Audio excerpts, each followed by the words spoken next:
In the top stories, Prime Minister Drew calls for bold climate advocacy at CARICOM heads meeting. Gang violence should be treated as terrorism, says PM Holness. And Trump says Ukraine will receive more weapons after U.S. pause on shipments. Welcome to the ZIZ Midday newscast. Today is Tuesday, the 8th of July, 2025. I am Jasmine Thomas. Prime Minister of St. Kitts and Nevis, the Honorable Dr. Terence Drew, delivered a powerful intervention during the plenary session of the 49th meeting of the Conference of Heads of Government of the Caribbean Community CARICOM, urging regional leaders to stand firm and unified in their language and advocacy on climate change. Addressing his fellow heads of government, Prime Minister Drew cautioned against a growing pressure to dilute the Caribbean's climate messaging to appease powerful industrial nations. He emphasized that changing the region's language to make it more convenient for those responsible for global emissions threatens to undermine the Caribbean's moral authority and advocacy on the global stage. We must continue to use the proper diction, the words that convict exactly what we are facing, Prime Minister Drew stated. If we water down our advocacy to suit those with more interest in protecting themselves than helping us, we will lose the power of our voice. This is not just about survival, it's about justice.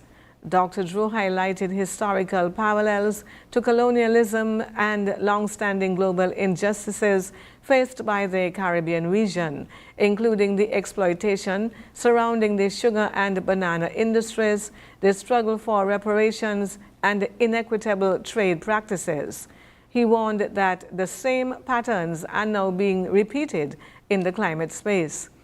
The Prime Minister also highlighted recent international forums hosted in St. Christopher and Nevis, including the Green Climate Fund Board meeting and the Island Innovation Caribbean Summit, as platforms where Caribbean voices spoke with conviction and clarity. He reaffirmed that the Caribbean must continue to define its narrative and lead with truth and urgency. The Federation's goal of becoming a producer and a supplier of geothermal energy is beginning to take shape. This as Prime Minister the Honorable Dr. Terence Drew announced that bids have been received to start the drilling for geothermal energy in Nevis. I am also thrilled to report that the partnership between the federal government and the Nevis Island administration to finally bring our geothermal energy potential to life is bearing fruit. With deep earth thermal reservoirs already identified, the international bidding process for drilling of production wells progressed such that bids were opened a few days ago, and 5 internationally recognized firms have submitted proposals. With US $37 million already secured through the Caribbean Development Bank, the Inter-American Development Bank, and the Saudi Fund for Development, we expect drilling to commence in early 2026. Prime Minister Drew says this will lead to greater energy resources for both St. Kitts and Nevis. Once operational, this geothermal plant could provide baseload renewable energy for Nevis and St. Kitts. It means cleaner energy, cheaper electricity, and true energy sovereignty for future generations. The Honorable Prime Minister was speaking during his address to the nation on Monday night. Police on Nevis have laid multiple drug-related charges against a man from Potworks. Leger Lagore was formally charged on the 1st of July at the Cotton Ground police station. He is now facing 5 charges, including possession of cannabis with intent to supply, possession of cocaine, and possession of cocaine with intent to supply. Lagore was also charged with possession of ecstasy and possession of ecstasy with intent to supply. Police have not released further details at this time, and investigations are continuing.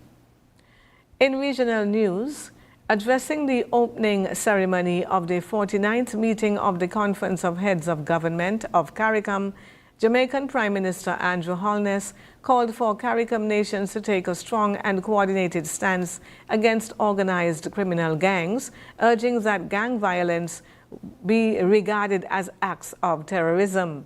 Holness highlighted that gang networks have evolved far beyond the traditional street-level crime, now posing a serious threat to the region's security. He stressed the need for urgency and cooperation similar to global responses to terrorism. I am on record as saying that we need to launch a war on gangs of a similar magnitude and nature to the war on terror, the CARICOM chairman stated. The Prime Minister pointed to a July 2024 United Nations report that identified gang problems in Jamaica, St. Lucia, Guyana, and Trinidad and Tobago, linking the surge in drug production in South America and the widespread availability of firearms to rising homicide rates. He also cited the ongoing crisis in Haiti as a stark reminder of the urgent need for decisive action. Holness emphasized that the scale and complexity of the issue cannot be solved overnight or through short-term measures, but will require significant investment and unified public support across the Caribbean. On the international scene, Donald Trump has said the U.S. will send more weapons to Ukraine after an announcement last week that Washington would halt some shipments of critical arms to Kiev. During a meeting with Israeli Prime Minister Benjamin Netanyahu, Trump said he was not happy with Russia's Vladimir Putin and that Ukraine was getting hit very hard. Trump also indicated the U.S. would send primarily defensive weapons to help Ukraine's war effort. Among the armaments reported to have been placed on pause last week were Patriot air defense missiles and precision artillery shells. Ukraine's Volodymyr Zelensky had appealed for the shipments to continue, describing U.S. Patriot systems as real protectors of life.